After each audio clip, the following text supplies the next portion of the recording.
Salam tout le monde, bienvenue sur votre chaîne d'actualité Maroc 24. Si vous appréciez notre contenu, je vous invite à liker, commenter et partager les vidéos.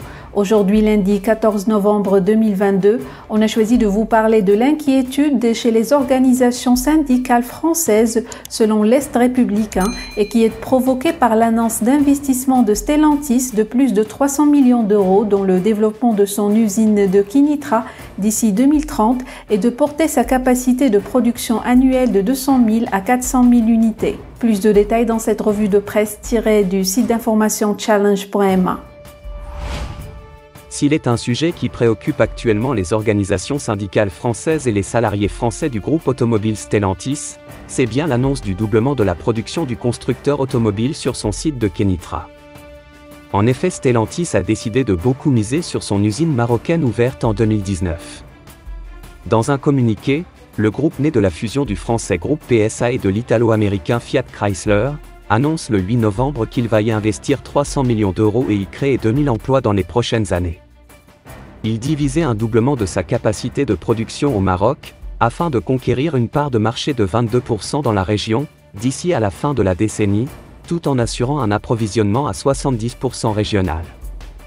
Le constructeur veut atteindre le volume de 400 000 véhicules produits par an, auxquels doivent s'ajouter 50 000 microcars Citroën Ami et Opel Rogue.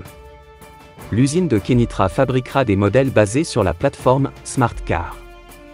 C'est une bonne nouvelle pour le groupe, mais cela n'apportera aucun emploi en France, s'insurge Éric Pelletier, délégué Force ouvrière, FO, à Stellantis. Pour la Confédération française démocratique du travail, CFDT, cette annonce est inquiétante, alors que le groupe réduit son empreinte industrielle en France, rapporte l'Est républicain.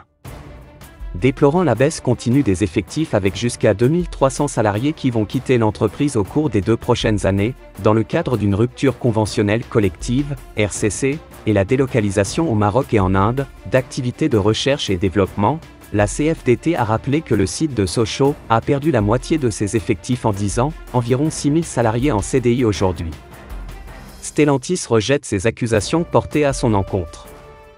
Le groupe a affirmé avoir investi, au cours des 4 dernières années, plus de 2 milliards d'euros dans ses usines françaises avec une capacité de production d'1 million de véhicules d'ici 2024. Nous allons aussi assembler en France 12 voitures électriques, produire 1 million de moteurs électriques à Trémery-Moselle en 2024 et industrialiser en série des fourgons légers, Peugeot, Citroën, Opel en version hydrogène équipée d'une pile à combustible à Ordin-Hauts-de-France, à raison de 5000 unités par an, à partir de 2024 a-t-il ajouté, annonçant par ailleurs que le site de Sochaux va être équipé d'ici 2025 d'un nouvel atelier de peinture à 100 millions d'euros.